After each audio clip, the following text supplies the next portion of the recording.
की आवाज नहीं हो सकती। भारत माता की जय। जय हिंद, जय भारत, जय हिंद, जय भारत। Thank you.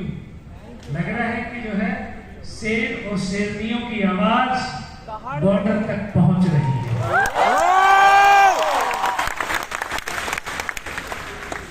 कभी अपने आप में फील किया है, प्राउड किया है? किस चीज का प्राउड? कि हम भारत माँ के बेटे और बेटियां हैं। यस सर, अभी आप राष्ट्रगान गा रहे थे, कुछ फील किया? Yes sir. कि हम अपने कर्तव्यों से, अपने कर्म से इस राष्ट्र का सम्मान प्रतीक जो तिरंगा है, इसको ऊपर की तरफ लहरता हुआ देखा है।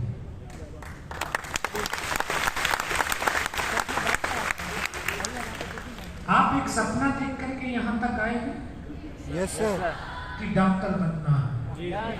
कभी सपने को जिया है? सपना देखना बड़ा आसान है, लेकिन जीना बहुत मुश्किल है। और मुश्किल भी नहीं है, मुश्किल भी नहीं है। सपने को जिया कैसे जाता है? सोल से, जो हमारी आत्मा है। अगर हम उससे जी रहे होते ना, तो हमारी एक शक्ति नहीं बल्कि दो शक्तियां आपके सपनों को पूर्ण करने लगती हैं। क्योंकि सोल उस गॉड का, भगवान का, अल्लाह का एक अंश होता है। और वो अंश, वो शक्ति जब आपके सपनों को शामिल करने में प्रबल तरीके से आपकी सहायता करती है, और दुनिया की कोई ताकत उस सपने को साकार होने से रोक नहीं सकती है। मैं आपको मोटिवेट करने के लिए नहीं आया हूं। मैं आपको कुछ सब्जेक्ट के बारे में बताने भी नहीं आया हूं, क्योंकि सब्जेक्ट के एक्सपर्ट यहां पर हैं। वो आपको सब्जेक्ट के बारे में सब कुछ बता सकते हैं। मैं सिर्फ जीवन के एक फॉर्मूला है, 3P का फॉर्मूला, उसको बताने के लिए आया हूं। क्योंकि अगर आपने वो चीज अपने जीवन में अगर कर लिया, तो आप अपने जीवन को सक्सेस की ऊंचाइयों तक ले चले जाएंगे। कोई ये मैथमेटिक्स का फॉर्मूला नहीं है, ना फिजिक्स का, ना केमिस्ट्री का, ना बायो का है। ये जीवन का फॉर्मूला है। पहला P, पर्पज। डॉक्टर बनना है, क्यों बनना है, किस लिए बनना है? अगर आपने इन क्यों के जवाब आपके अंदर से आए, आपने सिर्फ अभी तक सपना देखा है कि डॉक्टर की वर्दी में अपने क्लिनिक में बैठे अपने मरीजों को देख रहे हैं, ये डॉक्टर बनने का उद्देश्य नहीं है। कभी आपने अपने सपनों को जिया है कि मैं डॉक्टर की वर्दी में हूं और -50 डिग्री टेम्परेचर में छत बिछट लाशें पड़ी हुई है, उनमें से कुछ घायल व्यक्ति पड़े हुए, और एज ए डॉक्टर उनको उठा करके बिना किसी संसाधनों के उनकी जिंदगी को बचा रही है। क्योंकि डॉक्टर ईश्वर का दूसरा स्वरूप होता है। आज अगर डॉक्टर ने मेरा सही पर ट्रीटमेंट ना किया होता, तो मैं आपके सामने खड़ा नहीं होता। ये डॉक्टर की बात है। तो पर्पज क्लियर होना चाहिए कि मुझे यहां करना है, मुझे डॉक्टर बनना है, तो क्यों बनना है? और अगर आपके पर्पज क्लियर है, तो दूसरा P आता है पैशन, जुनून। कि मुझे उस सपने को साकार करना, उसके लिए जुनून, पागलपन, दीवानगी। कि हमें सिर्फ और सिर्फ अपनी एनर्जी को, अपनी ऊर्जा को, अपनी ताकत को उस पागलपन के अंदर अपने लक्ष्य को पूर्ति के लिए किया जाता है। अगर आप अपने पैशन में इतनी ताकत, इतनी ऊर्जा भर देंगे, इतना पागलपन, इतनी दीवानगी अपने अंदर लाएंगे, तो आपका तीसरा P, परफॉर्मेंस, कितनी ऊंची बुलंदियों पर पहुंचेगा।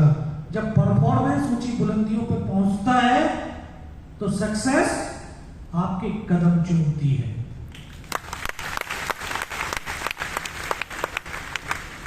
अभी अभी आप विजुलाइज करना, देखना। अभी 40-45 मिनट के अंदर जो मैं आपको बताऊंगा, तो आप अपने हिसाब से पैशन और परफॉर्मेंस को जो है तलाशना कि यहां पर उसका पैशन था, यहां पर उसकी परफॉर्मेंस बढ़ती हुई चली गई। ये आप देखेंगे कि मैं भी आप ही की तरह 6th क्लास से सपना देखता था। जो आप सपना देख करके यहां पर कोटा में बैठे हुए हैं ना, ऐसा ही सपना मैं 6th क्लास में देखता था जब 10 और 11 साल की उम्र थी कि एक फौजी बनना है। लेकिन फौजी क्यों बनना है? कि एक युद्ध भी लड़ना है। इस सपने को देखा नहीं, बल्कि 4-5 साल तक जिया था। तभी 12th क्लास में आया और 12th क्लास का हाफ ईयरली एग्जाम नहीं दे पाया था, तब मैं फौज में भर्ती होकर के चला गया। उस समय मेरी अवस्था 16.5 साल, और 16.5 साल से ऊपर वाले सब आप होंगे शायद।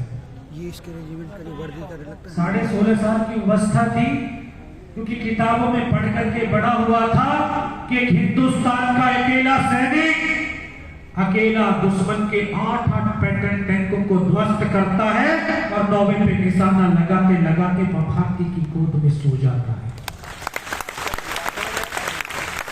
नाम जानते हैं उसका? नाम जानते हैं उसका? वीर अब्दुल हमीद।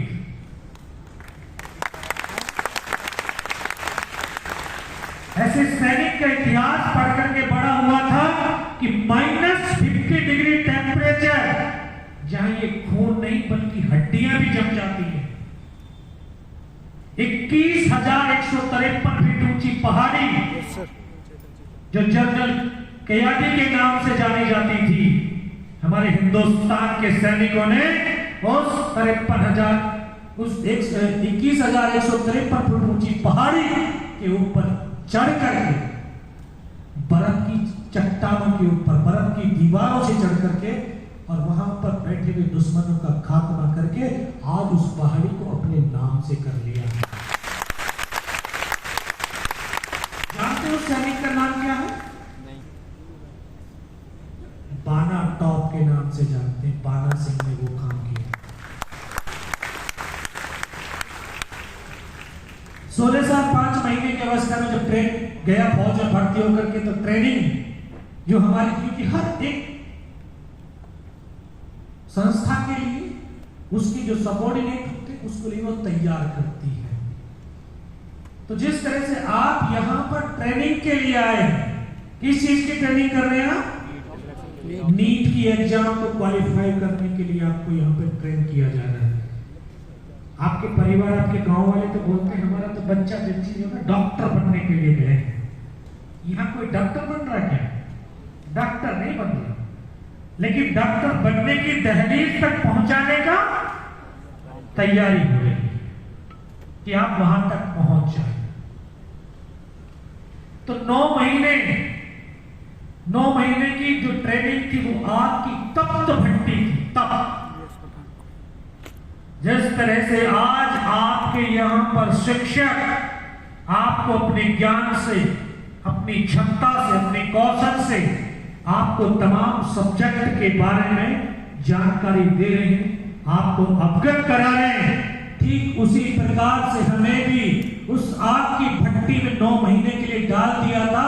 जो हमारे टीचर थे उन्होंने अपनी क्षमता से, सक्षमता से, ज्ञान से 9 महीने तक उस आग की भट्टी में तपाया, तब जाकर के एक सिविलियन, एक फौजी के रूप में बाहर आता है।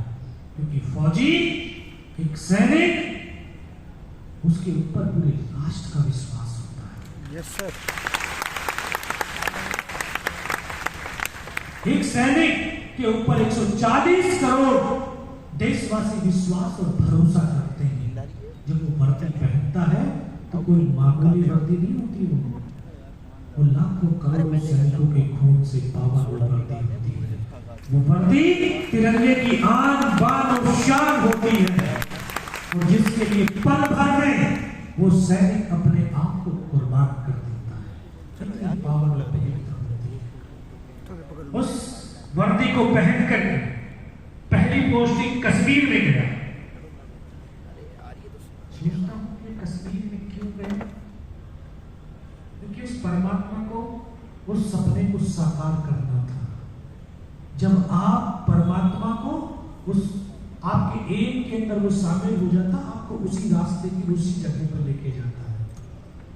सपने को साकार करना था, क्योंकि मैंने सपना देख रहा था कि युद्ध लड़ना है, तो एक बड़े युद्ध को लड़ने से पहले छोटे छोटे युद्धों को भी पार करना होता है, ताकि एक बड़े युद्ध को लड़ने के लिए सक्षम हो सके, परिपक्व हो सके और ज्यादा उसको नॉलेज मिल सके, ताकि वो युद्ध के अंदर अपनी वीरता का परिचय दे सके। धीरे धीरे, क्योंकि वहां एक युद्ध चल रहा था 1990 से, वहां उग्रवाद फैला हुआ था जो अमानवीय क्रूरता करता चला जा रहा था। तो भारतीय सेना 1990 से आज तक उन उग्रवादियों के साथ लड़ती चली आ रही है। 1.5 साल तक उन उग्रवादियों के साथ कई बार मुठभेड़ हुई, बहुत सारे उग्रवादियों को मारा भी, और धीरे धीरे समय व्यतीत होने लगा। आप जानते हैं कि इस जीवन में सबसे बेशुमार कीमती चीज क्या है? सबसे बेशुमार कीमती क्या है? टाइम समय। इस दुनिया के अंदर सबसे अगर बेशुमार कीमती चीज है वो समय है। चाणक्य ने भी कहा कि आज का 1 सेकेंड, कल अगर आप पूरी दुनिया की दौलत को लाकर के किसी के कदमों में डालोगे कि मुझे वो कल का 1 सेकेंड वापस कर दो, तो आपको वापस नहीं मिल सकता है। इतना बेशुमार कीमती चीज है समय। आप सब जानते हैं कि समय कितना बेशुमार कीमती है। समय अपनी गति से चलेगा। अब ये आपके ऊपर निर्भर है कि आप उस समय के कदमों से अपने कदम को मिलाकर के चलते हो या फिर बैठ जाते हो। और जो समय के साथ कदम से कदम मिलाकर के चलता है, वही इंसान, वही जीव, वही प्राणी उस अपने लक्ष्य को भी प्राप्त कर सकता है। तो समय बहुत इंपॉर्टेंट है। तो समय व्यतीत होने लगा, वर्ष 1998 आ गया। 1998 में भारत और पाकिस्तान ने परमाणु परीक्षण किए। दोनों राष्ट्र परमाणु संपन्न राष्ट्र बन चुके थे। तत्कालीन प्रधानमंत्री माननीय अटल बिहारी वाजपेयी वो जान चुके थे, समझ चुके थे कि दोनों ही मुल्क बारूद के ढेर पर आकर के खड़े हो गए हैं। इसलिए उन्होंने शांति का पथ अपनाया, क्योंकि ये सच है कि जहां शांति होगी वहीं उन्नति और विकास भी हो सकता है।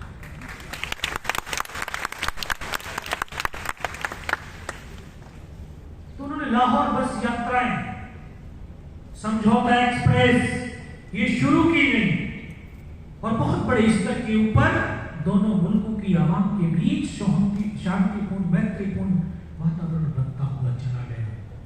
लेकिन पाकिस्तान का जनरल परवेज मुशर्रफ वो नहीं चाहता था कि दोनों मुल्कों की आवाम के बीच शांति हो, दोनों राष्ट्र तरक्की करें।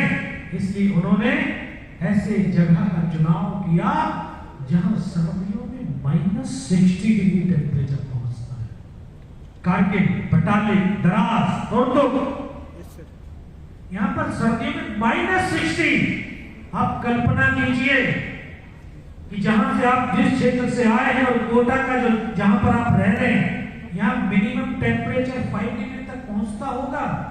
आपके गांव शहर के अंदर 7 डिग्री 8 डिग्री तक पहुंचता है, और आप अपने बिस्तर से निकलना नागुजार समझते हो कि नहीं निकलना, बहाने बनने शुरू हो जाते हैं। मुझे मम्मी नहीं जाना स्कूल, आज बहुत सर्दी है। जहां हड्डियां जम जाती हैं वहां पर सैनिक दिन रात हम सब के लिए अपने कर्तव्य का निर्वाह करते हैं।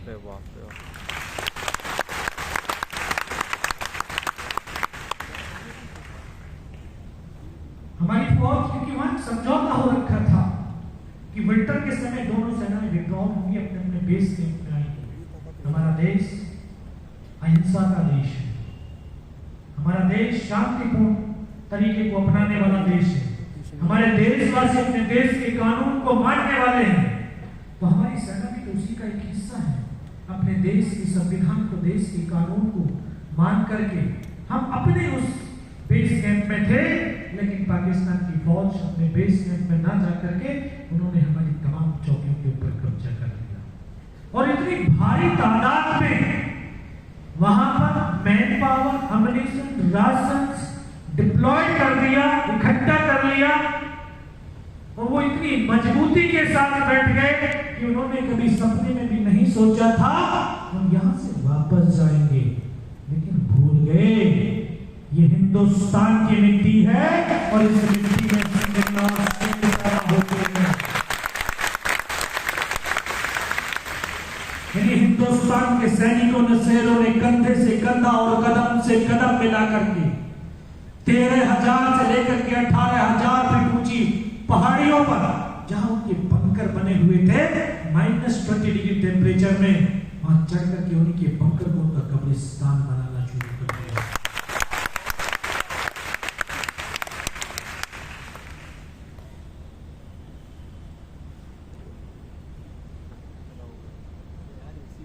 ये पिक्चर आपने बहुत बार देखा होगा, ये फोटो बहुत बार देखा और ये हर सेक्टर के, हर उम्र के इंसानों को, जीवों को एक नई प्रेरणा देता है। ये बताता है, दर्शाता है, समझाता है कि जब इंसान चारों तरफ से चुनौतियों से घिर जाए और उसका मन उन चुनौतियों से लड़ने के लिए हथियार डाल दे, तब अपने इस मन के, अपने इस जीवन के रथ की डोर अपने साथी को सौंप देना चाहिए। हमारे जीवन का साथी कौन है?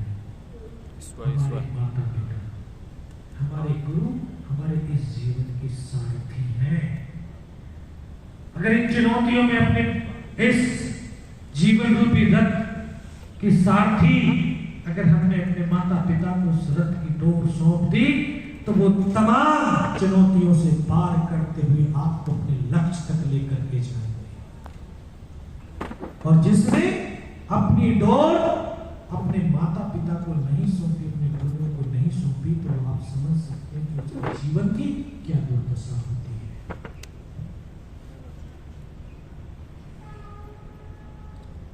ये एक पिक्चर आपके जो है खास है, क्योंकि ये हमारे जीवन से खास संबंध रखती है। वैसे तो कोई खास नहीं है, पहाड़ी क्षेत्र की एक रोड का पिक्चर है और ये रोड श्रीनगर टू ले नेशनल हाईवे था, उसकी एक पिक्चर है। और ये पिक्चर में दर्शाते रोड जो है झिकझक टाइप में बना हुआ है। कभी ईसीजी कराइए, यस सर, तो उसमें जो रेखाएं आती हैं वो ऐसे आती है, वो क्या दर्शाती है कि हम जीवित हैं, हम जीवित हैं। अगर वो ऐसे चली जाए तो वो मर गए। तो आप इस चीज से समझे कुछ कि जो हमारा जीवन है सरल, सुगम और सरल रेखा की तरह बिल्कुल नहीं है। हमारा जीवन ऊंचाई और नीचाइयों से भरा हुआ, बुलंदी और चुनौतियों से भरा हुआ है। अगर हम उन बुलंदी और चुनौतियों को पार कर रहे हैं तो हम अपने जीवन को जी रहे हैं, अगर हम जीते हैं। ये पिक्चर उसी से प्रेरित करती है। तो जो हमारी छोटी छोटी चुनौतियां आती हैं और उनसे हम क्या करते हैं, डर जाते हैं, हताश हो जाते हैं, निराश हो जाते हैं और इतनी नकारात्मकता हमारे मन मस्तिष्क में भरती हुई चली जाती है कि हम उस नकारात्मकता के भंवर के अंदर अपने आप को डूबता हुआ महसूस करते हैं। तो ये इसीलिए नकारात्मकता आती है क्योंकि हमारी लड़ने की सामर्थ्य खत्म हो गई है। हम कायर बन गए। कायर है क्या हम? फिर कायरपना का क्यों करते हैं? हमारी माओ ने हमें कायर पैदा नहीं किया, हमें एक शेर और शेरनी की तरह पैदा किया है। शेर और शेरनी कभी जो ना किसी मुसीबत से डरते नहीं है, वो उसके सामने झुकते नहीं है, घुटने नहीं टेकते, बल्कि एक सामर्थ्य के साथ, एक विश्वास के साथ, एक आत्मबल के साथ उस चुनौती का मुकाबला करते हैं।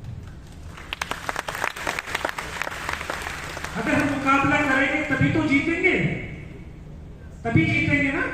और अगर हमने हथियार ही नहीं उठाया, हिम्मत ही नहीं करी, तो कभी हम जीत पाएंगे? कभी नहीं जीत पाएंगे। इसलिए एक योद्धा की तरह, एक शेरनी की तरह, एक शेर की तरह दहाड़ करके उस चुनौती तक जाओ और लड़ो, और लड़ करके जो मरता है ना, वही वीर कहलाता है।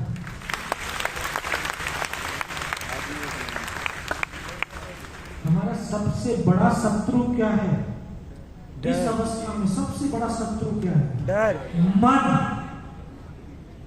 मन हमारा सबसे बड़ा शत्रु है, जो हमें अपने लक्ष्य तक नहीं पहुंचने देता, नहीं पहुंचने देता। वो भटकाता है, बहुत तीव्र गति से भटकाता है। लेकिन इस मन को भी, इस शत्रु को भी हम अपने ज्ञान और समझ के प्रहार से उसको काट सकते हैं, उसको अपने बस में ला सकते हैं। आपको इसका भी जवाब मिलेगा। आप देखना कि मन कैसे पहुंचता, कैसे अपने काबू में रहता, और इस मन की शक्ति कितनी तीव्र होती है। ये एक पहाड़ी का चित्र है। आपने अभी सोशल मीडिया, टीवी, अखबारों के माध्यम से कारगिल वॉर मेमोरियल का पिक्चर देखा होगा। Yes sir. वो कारगिल वॉर मेमोरियल इसी पहाड़ी की तलहटी में बना हुआ है, और इस पहाड़ी का नाम तोलोलिंग टॉप है। इस पहाड़ी पर हमने 22 दिन तक युद्ध लड़ा, 22 दिन। और 22 दिन के दौरान 26 मई को भारतीय वायुसेना के 3 ये फाइटर इस पे बम्बारमेंट करने के लिए आए, और 28 मई को 3 हेलीकॉप्टर भी फायर करने के लिए आए। मुझे वो पल याद है कि शाम का वक्त हो रहा था, ये तीनों हेलीकॉप्टर फायर करके वापस अपने ऐसे इंडिया की तरफ टर्न हो रहे थे। तो ये लास्ट वाला हेलीकॉप्टर था जिसको पाकिस्तान की फौज ने अपनी गाइडेड मिसाइल के द्वारा वहीं पर गिरा दिया, और चलता हुआ हेलीकॉप्टर ऐसे जाकर के नाले में गिरा। इस पहाड़ी पर 22 दिन तक हम यूं ही संघर्ष करते रहे, और संघर्ष करते करते 2 ऑफिसर, 2 जूनियर कमीशन अफसर और 21 जवानों को खोया है। तब जाकर के 12 जून 1999 को इस पहाड़ी पर हिंदुस्तान की फौज ने पहली सफलता के रूप में ये पुनः प्राप्त करी।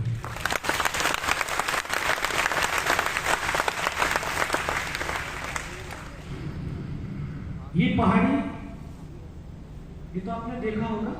Yes sir.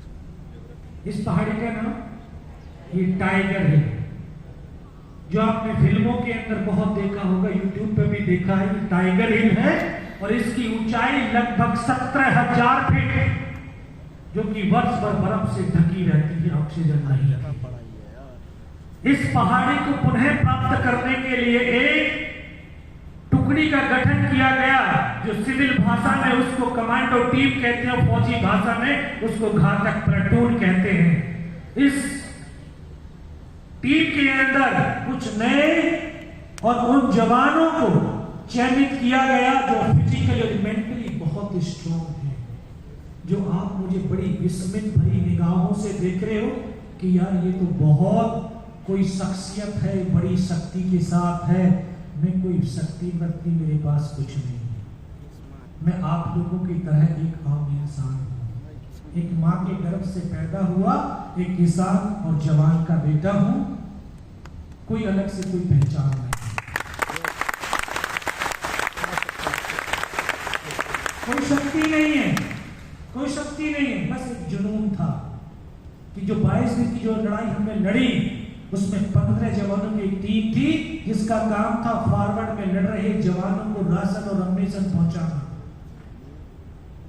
22 दिन तक हम 15 जवानों की टीम में से सिर्फ 3 जवान ऐसे थे जो 22 दिन तक बिना सोए, बिना खाए, बिना पिए, बिना रुके, बिना थके लगातार चलते रहे, और उस काम से उस काम से हमारी पहचान बनी कि ये तीनों लड़के, तीनों जवान फिजिकली और मेंटली बहुत स्ट्रांग हैं। इनको इस घातक प्लाटून कमांडो टीम के अंदर शामिल किया जाए। इस तरह से मुझे सौभाग्य मिला कि मैं उस टीम का हिस्सा हुआ।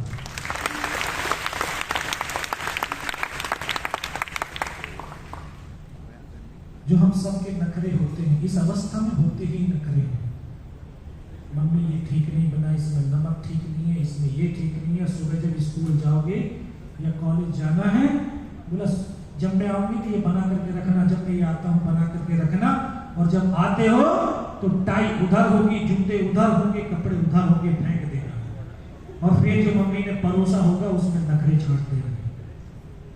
22 दिन तक ये पूड़ी देखिए ना, देखिए पूड़ी, तो ये पूड़ी की जो पापड़ी जूट के बोरों में जो चिपकी हुई होती थी, इनको झाड़ करके चाय में डाल करके 22 दिन तक खाया था।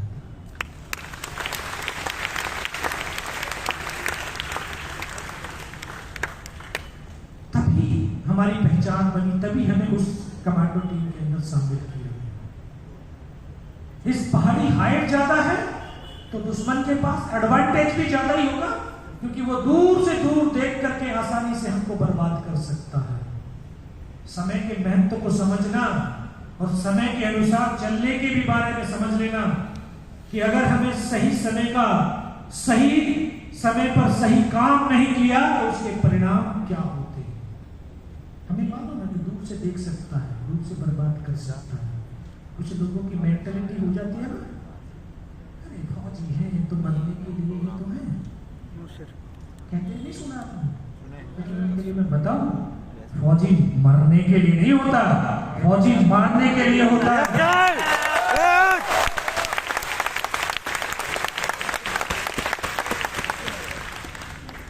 तो दुश्मन से अपनी मूवमेंट को छुपाने के लिए हमने रात का चुनाव किया।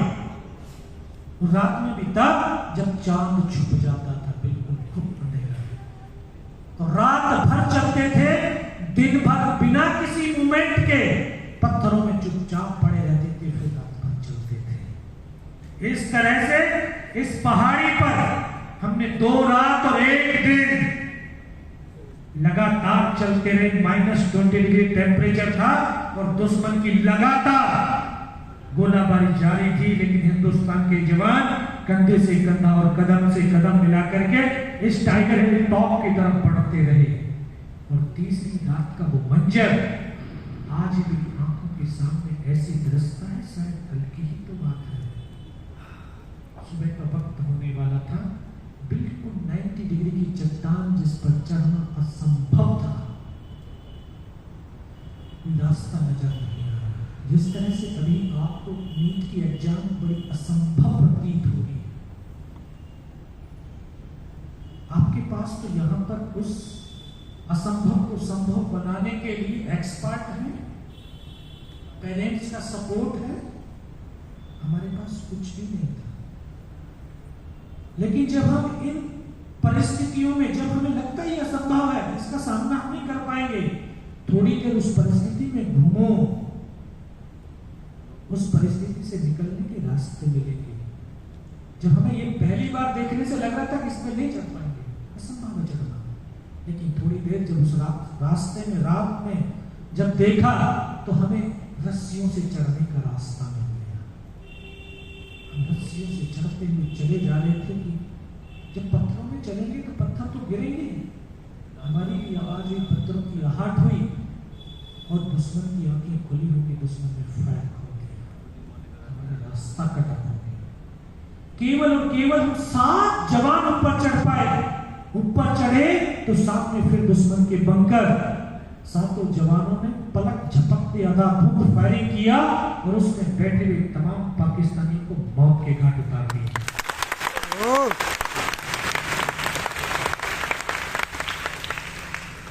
अब जहां पर हम पहुंचे थे वहां से टाइगर हिल टॉप मात्र 50-60 मीटर रहा होगा और टॉप पर तो उनकी एक कंपनी का डिप्लॉयमेंट, एक कंपनी यानी 150 की स्ट्रेंथ, 150 और हम केवल 60।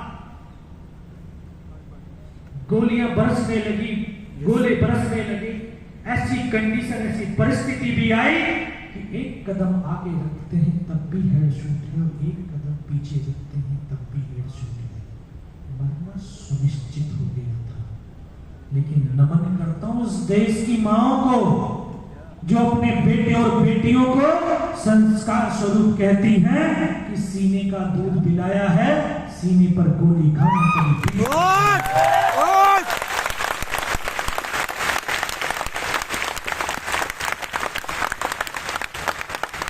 आज देश के बेटे और बेटियां अपने मां के वक्तव्य को सार्थक करने के लिए अपने सीने पर गोलियां खाते, कभी पीठ पर गोली नहीं खाते। मेरे नौजवान साथियों, कभी जीवन में किसी सैनिक का पार्थिव शरीर देखने का सौभाग्य मिले तो उसके कफन को उठा के देखना, उसके सीने पर गोलियों के निशान मिलेंगे, पीठ पर एक गोली का निशान।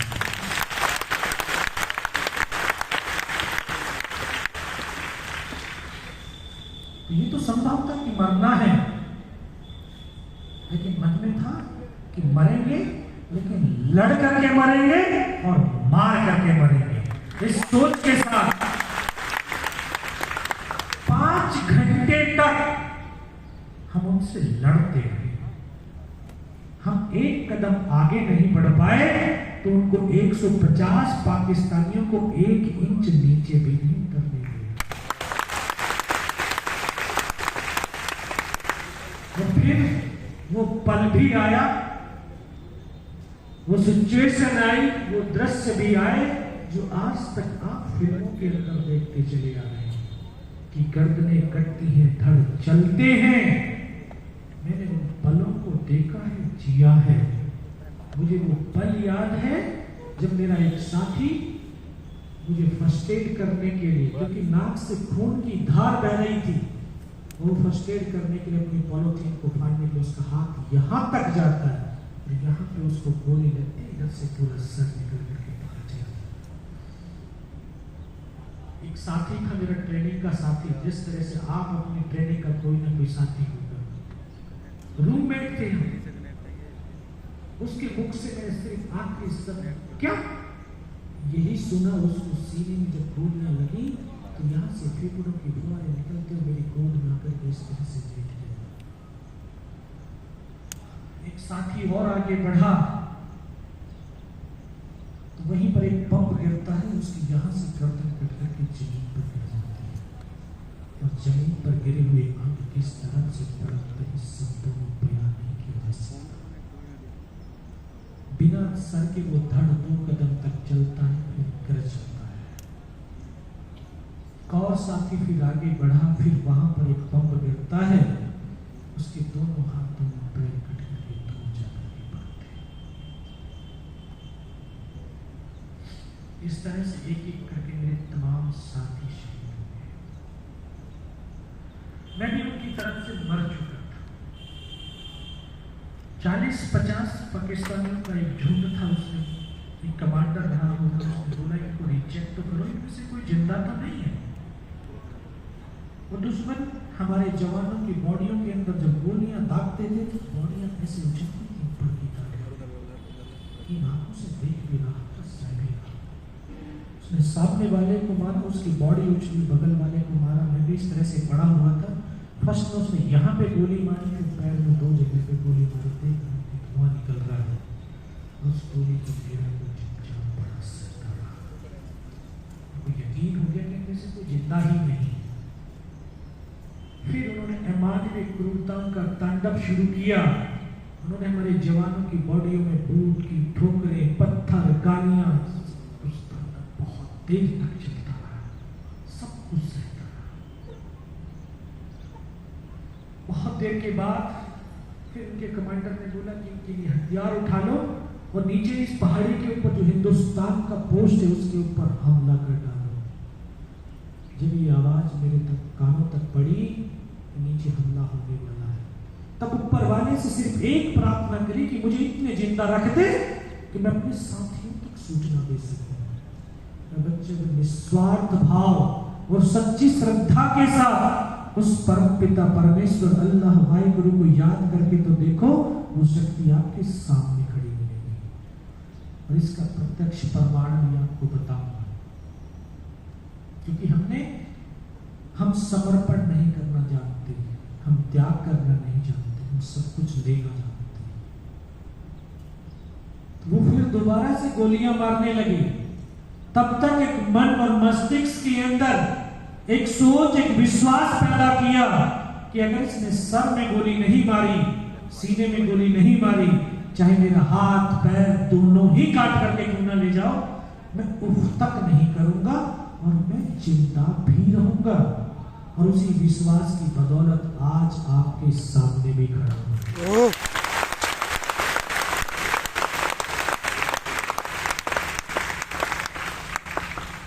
आपके आत्मविश्वास, मन मस्तिष्क में किया हुआ दृढ़ संकल्प आपको हर बुलंदियों की ऊंचाइयों तक पहुंचा सकता है।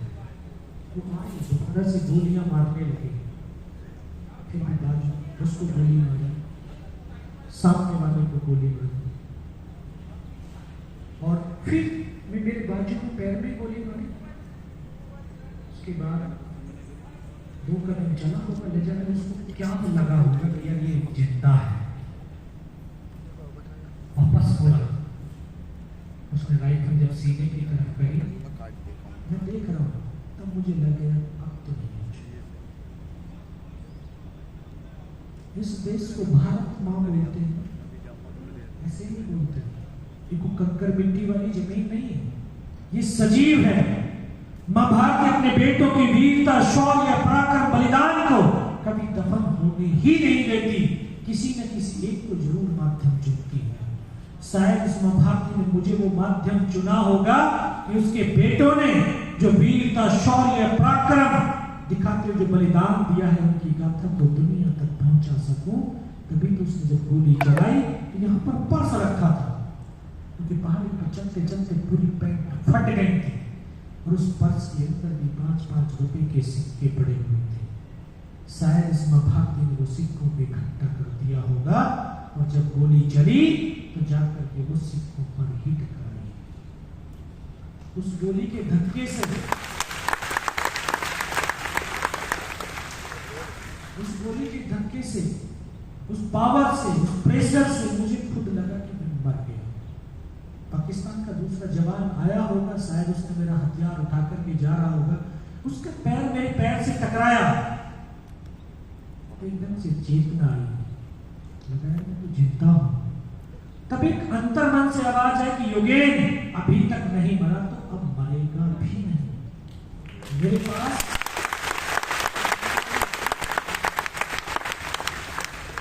एक हैंड ग्रेनेड बचा। मैंने अपने धीरे से उस ग्रेनेड को निकाला, उसकी पेन निकाल करके उसके ऊपर इसे फेंक दिया।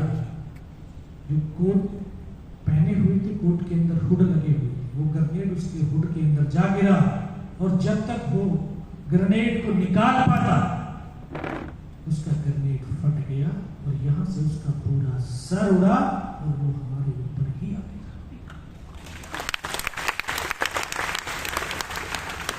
एक और जो हम सबके पास में भी अभी एक ग्रेनेड है ना, है ग्रेनेड आपके पास? ये सब दिखा रहे हैं, ये ग्रेनेड ही है, सच में ये ग्रेनेड है। जो अभी ये वीडियो शूट कर रहे हैं ना, अभी इसको जाकर के रील बना करके अपने इंस्टाग्राम, फेसबुक पर डालेंगे, और रात भर फिर इसके जो ना व्यूज ढूंढेंगे, इतनी अच्छी वीडियो बनाई थी लेकिन इसके तो लाइक ही नहीं हुए, इसके व्यू नहीं बढ़े। और रात भर जगोगे, और सुबह फिर जब क्लास में आना होगा ना, तो ब्रेकफास्ट करके आओगे और नींद की नींद रहेगी।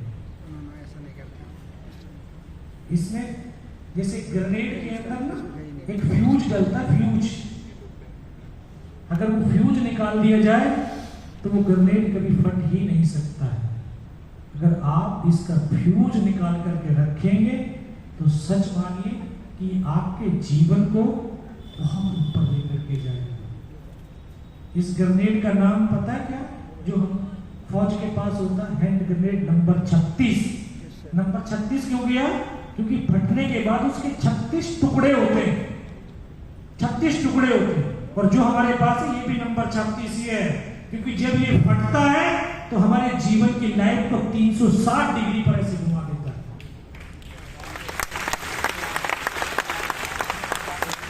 60 डिग्री पे हम घूम जाते हैं, फिर हमें पता नहीं होता करना क्या है।